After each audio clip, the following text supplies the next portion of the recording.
Welcome to Panaloids, Comic Books, and More. Name change and all. Your fix for comics-related news, rumors, leaks, and creator interviews. I am your host for this episode, Jeremiah, with our producer, Kyle, and we have two special guests. Would you guys like to introduce yourselves? I am Nina, the Queen of Hell, lead singer of A Sound of Thunder. And I am Josh. I'm the guitarist of A Sound of Thunder and the editor on The Queen of Hell. And we're a metal band. Oh yeah, we're a band. I'm the singer and the creator of Queen of Hell. The creator. The creator. Yes. We're an independent heavy metal band. We've been around for 13 years. No labels. We're completely fan-funded. 15 years, Josh. 15 years. Look, I'm trying to cut the years down at this point. It's been 15 years, okay? Yeah, 15 years. Keeps forgetting our anniversary. Queen of Hell and All Assembled will be our 10th album, I think. And yeah, we've done a lot of metal over the years and a little bit of comics over the years, and now more comics. We've got our series, The Queen of Hell Initium, coming out.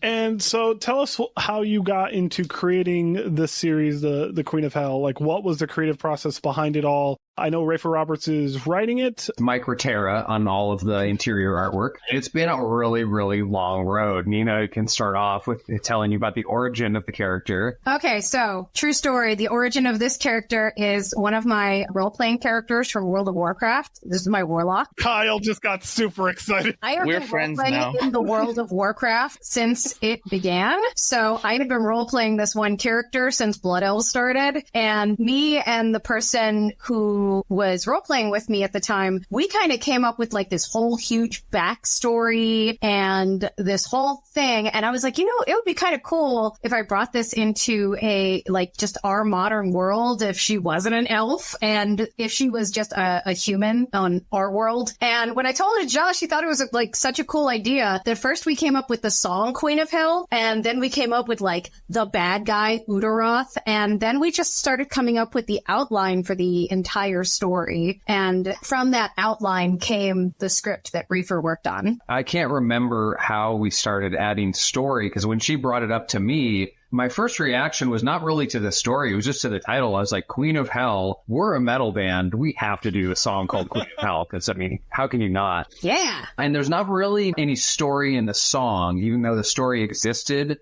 Nina had it, but there's not much story in that song. But then at some point, we got to talking about, like, there must be this villain, and obviously the villain's got to be a demon. And the name Udaroth came up, and the name Udaroth, this is your Sound of Thunder trivia, is a combination of Udo Dirkschneider, the lead singer of Accept, and Uli John Roth, the guitarist from the Scorpions. Wow, okay. That's how we got Udaroth, and who sounds totally demonic. Yeah, originally Udaroth was supposed to be like this short little goblin man, because we were imagining that someday Udo might play him, but we decided to move away from that. Yeah, and for your clip, this is where you'll insert a picture of Udo Dirkschneider. His appearance alone is entertaining enough to justify a clip. Great singer and a great guy, though. We love Udo. But somehow we got from the first song to the second song, there's actual story, like plot points in the Udaroth song, and we were developing this concept of having to escape hell, basically, which is one of Udaroth's challenges. Every property or world has like their own different laws and rules of hell and rules of dimensional travel. So we made up our own.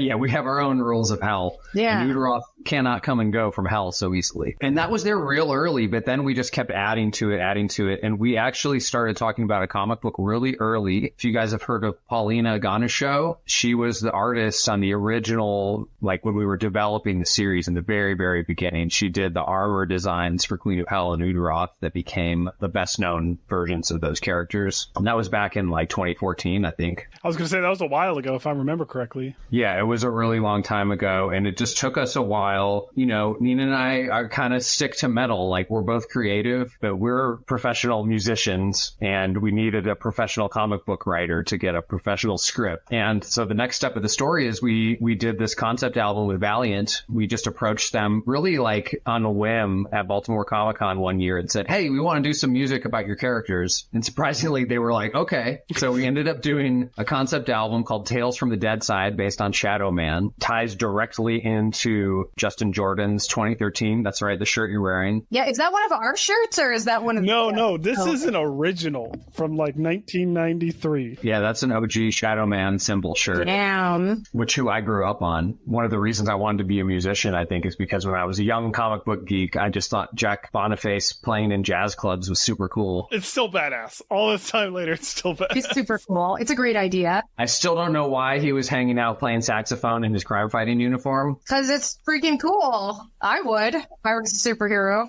It looked cool. So through our connections with Valiant, we met Rafer Roberts. He wasn't working on the Shadow Man series that we were tied into, but we went to some conventions. We're hanging out with the people from Valiant, and we just clicked with Rafer right away. And he became just the natural choice to write Queen of Hell. And he really added a lot because, like, I think if I had done the series, in my mind, like, it would have probably been a very straight fantasy series with like a Conan type vibe, which I think has been done to death. And I'm sure if Nina had written it, it would have had a different vibe. More gore. There's a lot in there already. There's a lot. Yeah, and there's already some body horror in this, but I would have But Rafer really brought something unique to it. He added a lot, but more importantly, I think he brought a really unique style and voice to it. That there's a little bit of it doesn't take itself too seriously, but it is a serious story. It's not like one of those metal comics where like metal is the joke and the story doesn't really matter. Yeah, obviously we take ourselves very seriously. Yeah, so this is a comic, co-created by a metal band, published by a metal band, but it's not a comic about metal, and we're not really in the comic other than in cameo. I mean, one-page cameo. Nina was the original basis for the Queen of Hell character. I am the Queen of Hell, so I am, clearly. Yes, although we have yet to be able to convince an artist to draw the Queen of Hell with as much ass. I don't know what the problem is. I keep telling them to make it bigger. Like, no, bigger. They all want to draw skinny girls. I don't get it. Well, next artist, we'll figure it out. That got us our team, and that was solidified by 2018, 2019. We literally got our first page of artwork for this book in 2019. It was April 2019. So it's been 5.5 years slowly chipping away. If you guys saw some of the pages, you can see the amount of detail Mike was putting in there and why it took so long. And of course, we had the intervening pandemic and everything. And how many pages total again? It's 92. There are 22-page standard issues, except for the last issue is extra length, is 26 pages. We like it when it's extra long. We got to the 4th issue and we didn't have a single double-page splash, so I made an editorial mandate. Wait, what? Really? You got that far without a double-page splash? Yeah, Mike likes to do a lot of single-page splashes, but then with inset panels over them. Small The detail is crazy, though. Yeah. And interestingly, Mike Ratera, the artist, I didn't get to how we met him. We had a freak hit in Catalonia, the region of Spain where Nina's family is from. That was a huge, out of nowhere kind of thing. You guys ended up playing a stadium, correct? Yeah, so we had recorded the song just for Nina's mom, and it was supposed to go on an album that was not out yet. So the recording was completely done, and we were just sitting on it waiting for the album release. And there was this huge political event in Catalonia. They were voting for their independence from Spain, and the Spanish police sent in the goon squad, basically, and they beat up a bunch of grandmas on the street. They pulled the ballot boxes out of the voting places and dumped out the ballots, and there was massive unrest. And Nina was the one with the presence of mind to say, we need to put this song out for these people and just let them know that we're thinking about them. We got it out within a couple of days of those protests starting. It just went mega viral. It's got a couple of million hits. If you adjust for the size of the population, I figured at one point it would be like if we got 200 million hits in the U.S. That was what it was just in this one little region, Catalonia. We're basically to Catalonia what David Hasselhoff is to Germany. We're huge in this one part of the world. So when we go to that one part of the world, it's awesome. We're the Kid Rock of patriotic metal. Oh, God. Yeah, a different kind of evil. We actually had people who got mad at us because we used Udaroth on the single cover, Udaroth holding the Catalan flag, which made sense to me because I'm a metalhead. When we were like, Iron Maiden, Eddie waving the Union Jack is like metal and cool. And people were like, you made the Catalonians demons. Well, yeah, demons are cool, buddy. Demons are cool. Get on the Team Demon. Yeah, Team Demon. # Team Demon. We did a graphic novel, an anthology on that album where that song was on. And because we had that hit over there in Catalonia, yes, you wrote one of the stories in there with me. We teamed up. very much but Speaking of Team Demon, I more edited it. One of the short stories in that book is the one that goes with the song El Segadors, and we wanted to have an all Catalonian team on that story. So we got in touch with some people over there, and we ended up meeting this great artist, Mike Ratera, who actually teaches comic art at an art university in Barcelona. So he's like a master artist. He hasn't done all that many sequential stories over the years. He does a lot of covers and art books, but he was our man, and he's been plugging away for over 5 years. He literally just turned in the last page like last week. So we've done almost 30 interviews, and this is the greatest explanation ever how a book came to be. It is a saga in itself. And I'm not just saying that because you started with World of Warcraft, and I'm a level 80 blood elf holy priest who recently revived the character after many years. Are you a role player too? No, you know, I never tried that. Oh, honey, you went on my level. It's great. My wife still gives me dirty looks of like, you're really playing this again? Are you kidding me? I've been playing this game since it was released, and I was in college, and I had to go buy time cards, and I was playing on dial-up. It's my original Blood Elf. I stood outside GameStop to get the expansion. Me too, yeah. That character is like a child to me now. Yeah. But yeah, just besides the World of Warcraft inspiration, and it shows, I mean, from the pages we've seen, it shows that much went into creating this, because it is very cool and very bloody and metal, and it's fantastic. And I want a lot more of it. Well, the good news is that we can make more. All you need to do is give us money. And the way that people will give you money is through Kickstarter, which you guys are Kickstarter veterans at this point. You guys have done quite a few Kickstarters. The It Was Metal was a Kickstarter. I think you've Kickstarted the majority of your albums? Yes, we started by Kickstarting our third record. That campaign was in 2012. Yeah.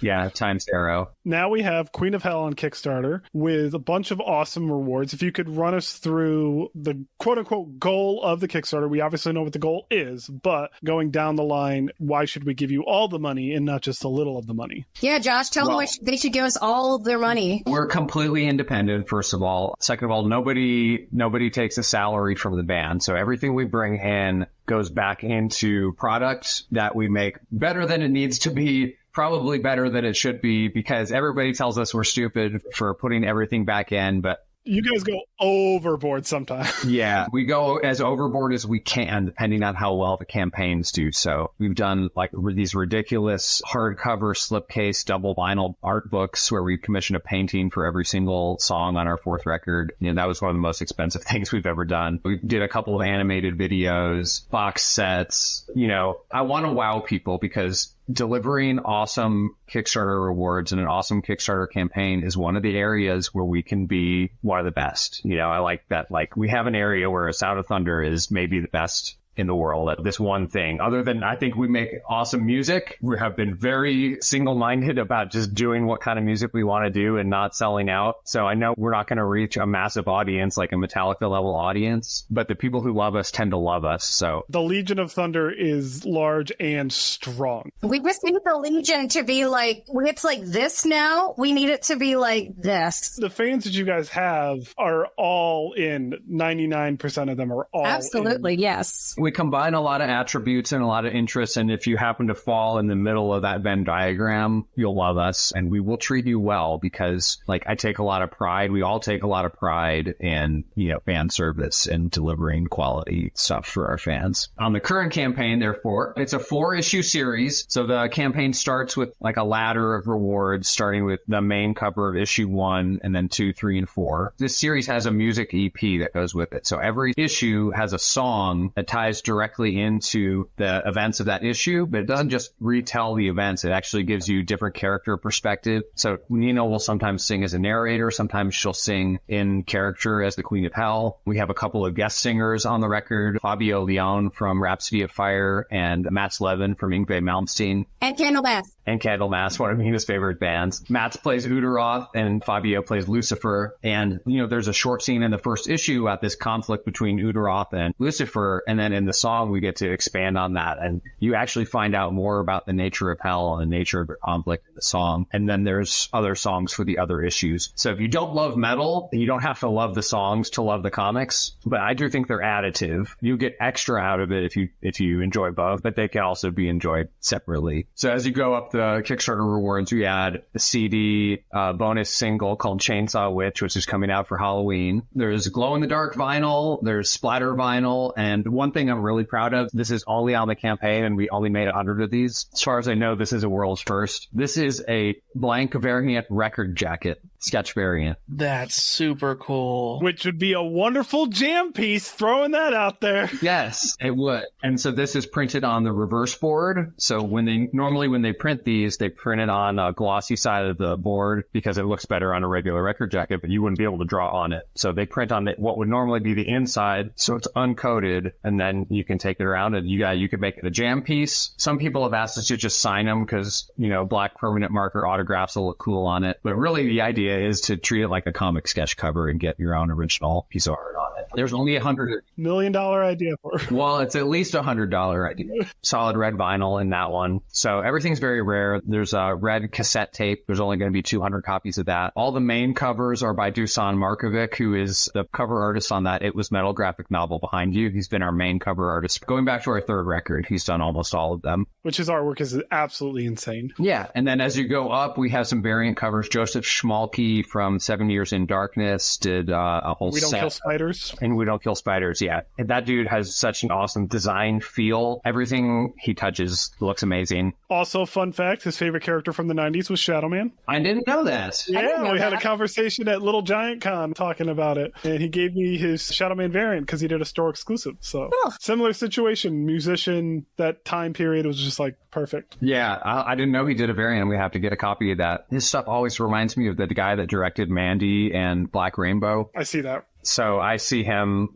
sitting in a mansion years from now, collecting his money from the 7 Years in Darkness movie or the We Don't Kill Spiders movie. Either way, probably both. I'd want a 7 Years in Darkness television series. Do 4 seasons, because that's exactly what you need, and yeah. So he did a set of variants for the whole series. There's some more rare variants on the campaign as well. And as you go, we have crazy things. There's some publisher rewards. We're doing a listening party. And you can book the band. You can. With, I believe, every Kickstarter, you guys have that option. We did not put the private show reward on this campaign. Well, we kind of sort of did. Sort of did. The very top reward. It's the top tier, which I think, makes sense because it does require medical expertise. Tier 16 is called The Band Performs Your Abortion. We will come to your house and perform your abortion. The highest honor that anyone from the Legion of Thunder can have. Now, to clarify, it's not your fetus's abortion, it's yours. Right. We realize that you're in the 137th trimester, but you do have to go. We're sorry. They allow that,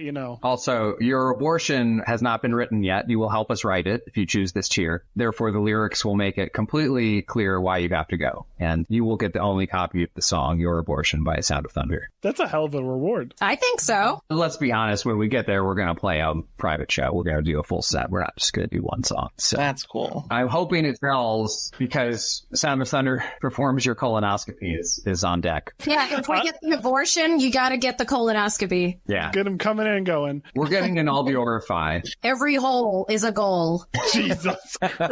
So we were just talking about variants as a band who's done multiple comics and have done multiple comics related stuff. If you could each choose one artist to do a variant for Queen of Hell, who would it be? Oh, Nina has a stock answer for this. Frank Cho, yeah. Because you want him to do Queen of Hell with a right ass. Right. I want him to do it. If there's a man who can get the job done, it's Frank Cho. Man, the things I would do to get Frank Cho on our comic. What about the Italian guy that did the Spider-Woman? Yeah. Oh, Lord. See, I don't hate his art, but I think Frank Cho's has more personality, personally. Yeah, wheat cakes. And what about you, Josh? What kind of cakes? If I were to go back to when I was a kid, unfortunately, the one that I would have wanted is not on the table, which is Dale Keown. No Liefeld? You know what? Liefeld would be on the list. Liefeld would be very interesting. Queen of Hell and Udaroth both have armor, and I could kind of see that like Strife look. He could do the armor. A million blades. Yeah. And we don't need the feet, so... Yeah, that's true. That's true. Yeah, you risk Queen of Hell ending up with a bunch of extra utility patches. I'm fine with that. I'm fine with Queen of Hell having a million pockets to store her snacks. I'm still blown away by the effort, the creativity of the Kickstarter. Now I'm excited about being aborted. What are you most excited about for the readers to experience? Because I experienced hell, like literal hell, and I enjoyed it very, very much so. So what are you excited for the world to see? Mike has such a great panoramic style and so much detail that he really like captures this grand vision of hell. And I don't think you guys saw pages from the later issues where we get into the pits where people are being tortured, but there's some fucked up shit. I can't wait for you to see it. It's so disturbing. I love it. Why are you smiling so wide? It's really good. There's a lot of ground covered. So one of the things that I'm really excited for people to see is all those hell vistas, the wide shots of hell. But I mean, the story, I was just doing the final lettering edit of issue 4 today, and I've lived with the story for 4 or 5 years, and I was really enjoyed reading it today. So like just the way the story moves, you know, even if you have a great concept and great art, that doesn't necessarily mean it's going to be an enjoyable read. And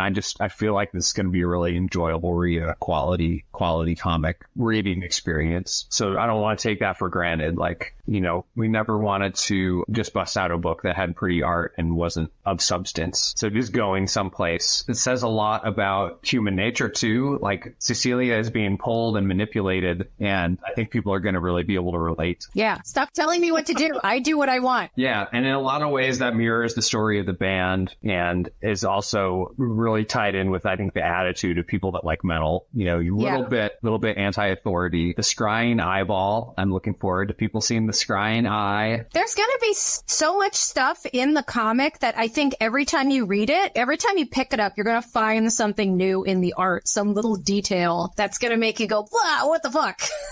Yeah. It leads for multiple rereads. Yeah, exactly. Yeah. That's what I love about the art is that there's so many little teeny things. The first time you read it, you know, you're going to read it for the story. And then the next time you read it, you're going to focus on like little things that you might have met. Yeah. What there's very little of in this book is the backgroundless panels, which I have no problem with. When I'm reading a book, you know, depending on the style of book, I have no problem if there's no background, and that makes you focus on the main characters or whatever action you're supposed to be focusing on. But there were no corners cut in the backgrounds on this book, and there's a lot of detail and a lot of cool shit happening in the background. There's a panel, not really a spoiler, in the first issue where some bystanders in the background of the panel make the outline of angel wings behind a key character. That's a little bit of foreshadowing, and that was a detail that Mike added that was not in the script. So he really, you know, that's some of the stuff we got by getting the guy who actually teaches comic art and puts so much thought like that into the whole thing. There's just a ton.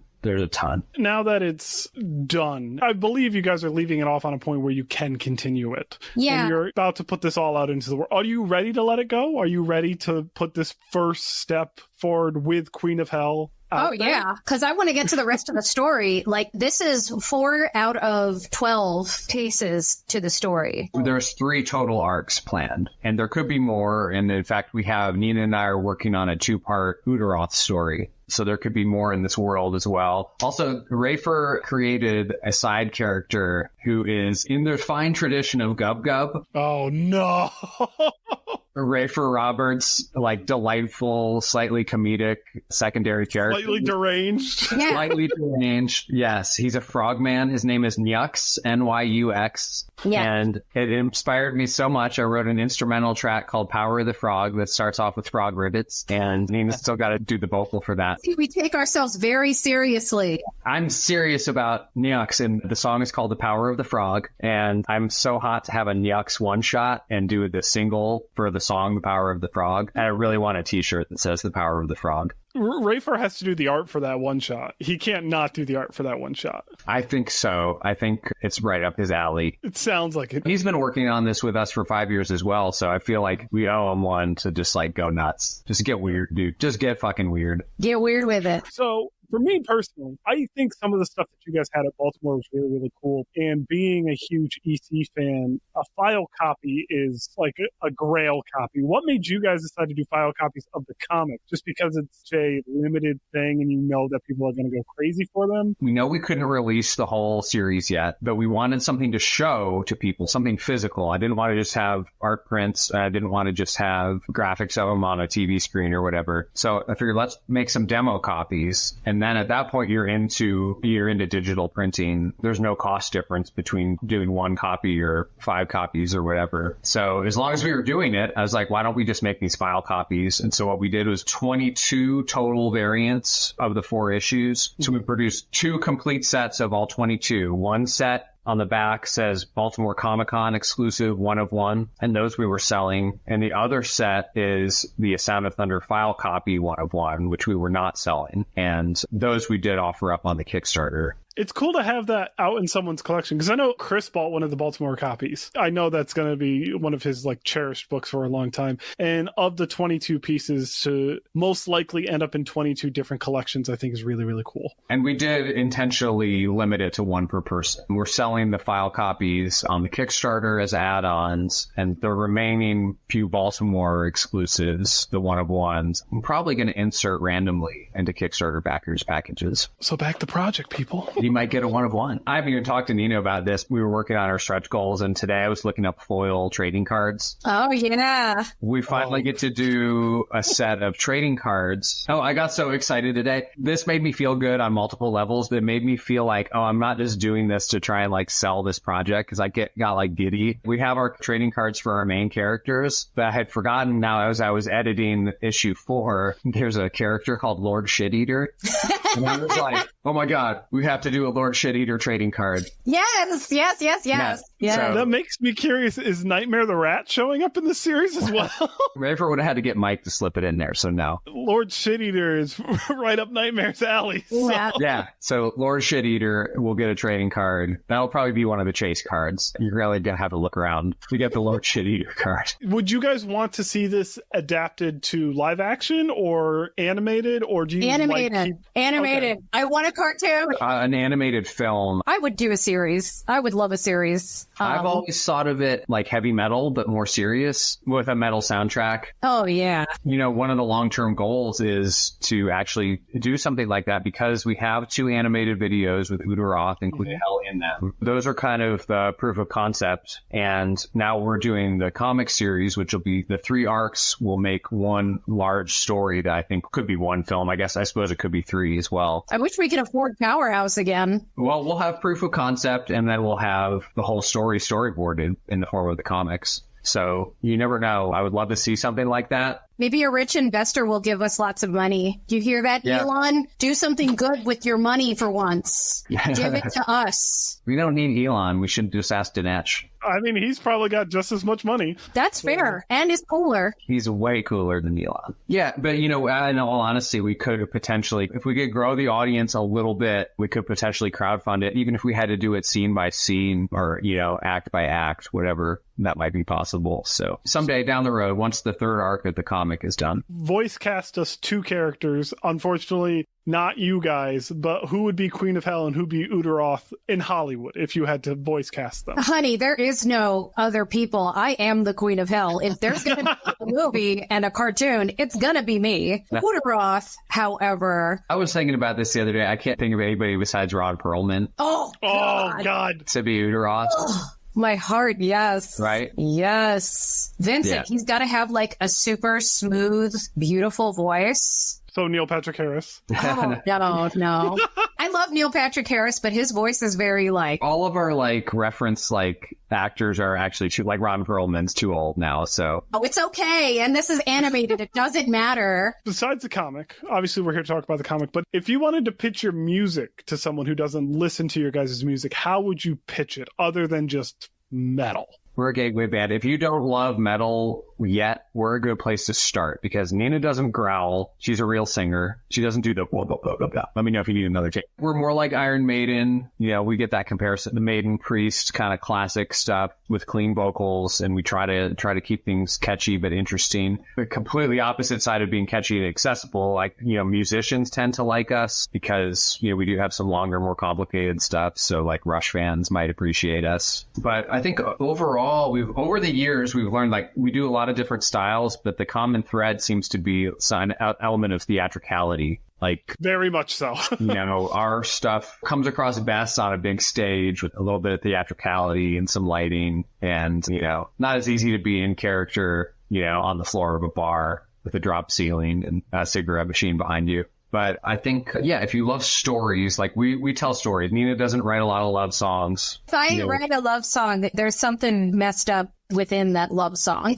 Like, yeah. It's not just going to be, I love you, babe. It's, I love you, babe. And I love the way you sound in the wood chipper. Put that on the board. Oh, God. We love comics, and part of why we're kind of a natural fit for people who love comics to potentially like our music is because I think at the core of it, what we're really into is telling stories. When we were writing the Queen of Hell music, you know, I was trying to tell the story tonally with the, you know, my choices on guitar. And Nina was telling the story, obviously, with her lyrics, but also with the melodies. And it, you know, the music, even without the words, the music sounds like it takes place in hell, and it sounds epic. I have some musical theater background, so I tried to throw a lot of that into this music just because, you know, musical theater, they're telling you the story, but in metal. So it's like metal musical theater. A lot of times, like if you play metal for somebody who's never heard metal and they get that reaction like, oh, it's just noise, or like, why it's like too fast and aggressive and like crazy for them. That's not really us. I don't. Yeah, you can play one of ours. That'll ease them in. We're like the lube. We're the lube of metal. We're the anal ease of heavy metal. Oh, man. There's so many clips here. I want that on a shirt now. We are the anal ease of metal. All right. Give us one last plug for the band, for the comic, for the Kickstarter. It's fucking awesome. Buy our book on Queen of Hell, and you're going to love it. And also, as of right now, the rare variants are super fucking rare. Like, there's a lot of books on this campaign that there's going to be less than 100 copies. So if you like collecting rare stuff, get the rare stuff. There's only 150 copies of the Glow in the Dark Vial. There's only 100 of the sketch variant record jackets. So we've intentionally made it very fun for collectors because, I mean, look at me. Like, obviously, like, I like collecting stuff. So with that in mind, there's a lot of cool shit, but at the core of it, the art's going to blow your mind, I think. And there's going to be a lot of rereading value with that artwork as well. And also, you know, we try to be good people, and we're going to put everything we get back into the project. And if there's anything left over for that, it's going straight into Act 2 so we can start on it right away. And in fact, the drums are already recorded for Act 2's music. Now listen, you little gremlins. I know there are those of you out there that love weird, creepy crap. Buy our book. It's gonna freak you out in a good way. Also our music. Do it. Kyle's been dreaming of a promo like that because it would be so easy to cut and clean. That's all I ever want. Do you know how many times we have to like pry promos out of people? Oh, you don't have to pry anything from me. Also, we've been doing the backer compliments. So if you would like Nina to subtly imply that you have huge junk, all you have to do is back it for $1. It's true. The dollar, and I'll lie to everyone. I'll do anything for money. We will cut the video, and we are posting them publicly to our social media stories. Take the video. What is the dating thing that people use now? Tinder. Put it on your Tinder, Sound of Thunder, so that I have huge junk. You'll get a lot of dates saying, oh, that's a good idea for a Kickstarter reward. We'll give people Tinder profile editions. We'll write your Tinder profile. Yeah, we'll write your Tinder profile. I like it. Yeah, can't find a date? We'll help you out. Listen, write us. We'll make an add-on for you. Thank you both. This was a very fun interview. I was just thoroughly impressed with the book. Now I'm thoroughly impressed with everything. I mean, the Kickstarter campaign is the most impressive I've ever seen. What creativity behind that. And then you have this amazing, gory fire of a book. And then the music on top of it that just ties it all great. I can't compliment it enough. Thank you both. Back to Kickstarter. It ends October 26th. That is correct. Also, we've been putting off a bunch of band tattoos for a couple of years. And on the last day of the campaign, we are working on currently live streaming us all getting the band tattoo. You can watch us get ink. Queen of Hell, backing on Kickstarter. Thank you guys so much for joining us. And we will probably talk to you soon. And let us know if you came to the Kickstarter from Panaloids. Leave a comment and drop Panaloids in the comment. Leave a tip for Kyle.